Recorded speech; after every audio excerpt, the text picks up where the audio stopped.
80 के दशक में ढेरों हिट सुपरहिट फिल्में करने वाली होनहार और खूबसूरत अभिनेत्री, जिन्होंने उस उम्र में फिल्मों में काम करना शुरू कर दिया था जिसमें बच्चे खेल खिलौनों में उलझे रहते हैं।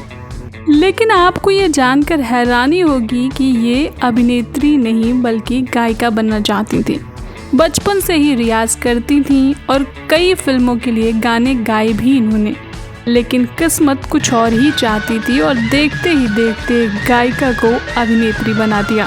प्रिंस चार्ल्स को सरेआम किस करने का मामला हो या घर वालों के खिलाफ जाकर शादी का, या फिर कम उम्र में बोल्ड सीन देखकर सिनेमा जगत से लेकर आम जनता तक सबको चौंका देने का मामला, इन तमाम बातों पर आज हम विस्तार से चर्चा करेंगे और बताएंगे आपको कई और दिलचस्प बातें जो शायद आप न जानते हों। श्रद्धा कपूर की मौसी और शक्ति कपूर की साली जी के बारे में। जी हाँ, आज की हमारी बैक कैमरा स्टोरी की हीरोइन है पद्मिनी कोल्हापुरी। पद्मिनी कोल्हापुरी का जन्म 1 नवंबर 1965 को मुंबई महाराष्ट्र में हुआ। पिता पंधारीनाथ कोल्हापुरी एक प्रशिक्षित शास्त्रीय गायक थे और मां निरुपमा एयर इंडिया में ग्राउंड स्टाफ के तौर पर काम करती थीं। इनकी 2 और बहनें शिवांगी और तेजस्विनी कोल्हापुरी भी फिल्मों में काम करने लगी थीं आगे चलकर। पद्मिनी का रुझान बचपन से ही संगीत की ओर था और ये गायिका बनने की ख्वाहिश रखती थी। क्योंकि इनका ताल्लुक एक संगीत घराने से था तो इनके लिए ये इतना मुश्किल काम नहीं था।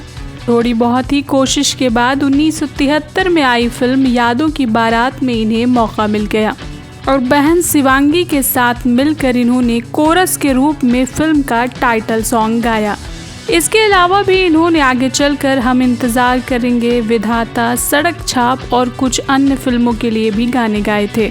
भले ही पद्मिनी गायिका बनना चाहती थी पर किस्मत इन्हें अभिनेत्री बनाना चाहती थी। 1975 में आई फिल्म इश्क इश्क इश्क से एक बाल कलाकार के रूप में इनकी एंट्री हुई।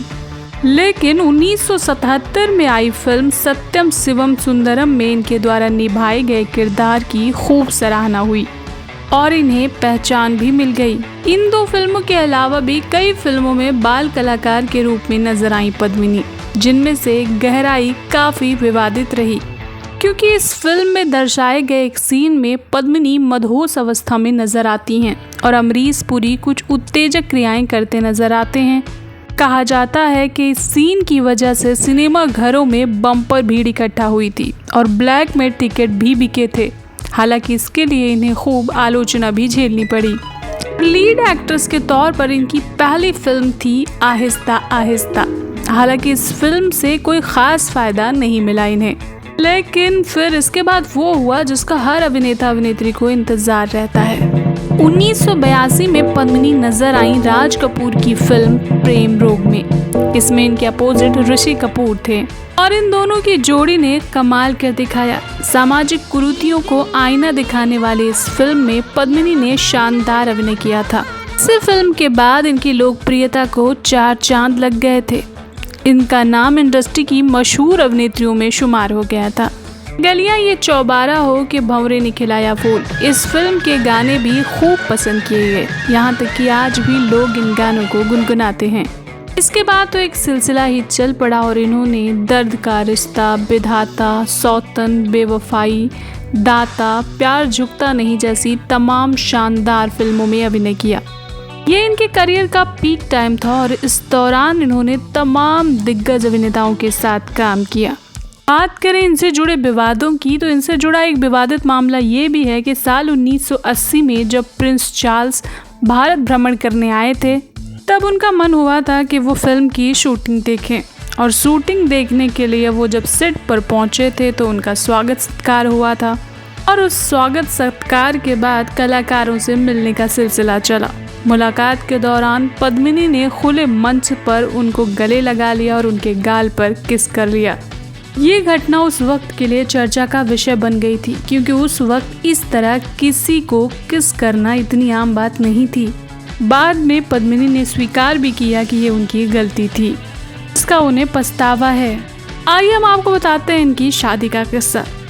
पद्मिनी की मुलाकात 1986 में आई फिल्म ऐसा प्यार कहाँ के सेट पर प्रोड्यूसर प्रदीप शर्मा से हुई और दोनों में प्यार हो गया। लेकिन अलग अलग सामाजिक पृष्ठभूमि होने की वजह से इनके परिवार को यह रिश्ता नामंजूर था। इसीलिए इन्होंने घर छोड़ दिया और परिवार के खिलाफ जाकर प्रदीप शर्मा से शादी कर ली। मगर इनकी शादी में इनके जीजा जी शामिल थे। इस शादी से इन्हें एक बेटा हुआ जिसका नाम प्रियांक है और प्रियांक भी बॉलीवुड में सक्रिय अभिनेता हैं। कुछ सालों के अंतराल के बाद पद्मिनी ने 1999 में वापसी की, लेकिन इस बार ये फिल्म निर्माता के रूप में वापस आई थी। 2003 में इनकी एक मराठी फिल्म चिमनी पाखर आई जिसमें इन्होंने अभिनय किया था। ये एक सफल फिल्म साबित हुई, इसके लिए इन्हें पुरस्कार भी मिला। और फिर इन्हें फिल्म फटा पोस्टर निकला हीरो में शाहिद कपूर की मां की भूमिका में देखा गया। इन्हें कपिल शर्मा शो में भी गेस्ट के रूप में देखा गया था। बताते चलें कि पद्मिनी गायिका और अभिनेत्री होने के साथ साथ डिजाइनर भी हैं और पद्मसीता नाम की बुटीक की संचालिका भी हैं। बेशक ही हिंदी सिनेमा में इनका योगदान सराहनीय रहा है, जिसके लिए इन्हें हमेशा याद किया जाएगा। हमारी ईश्वर से यही प्रार्थना है कि इन्हें ऐसे ही स्वस्थ और खुशहाल रखें। आज के लिए बस इतना ही। ऐसे ही इंटरेस्टिंग और मोटिवेशनल स्टोरीज सुनने और जानने के लिए जुड़े रहिए बैक कैमरा स्टोरीज के साथ। Bye bye, love you.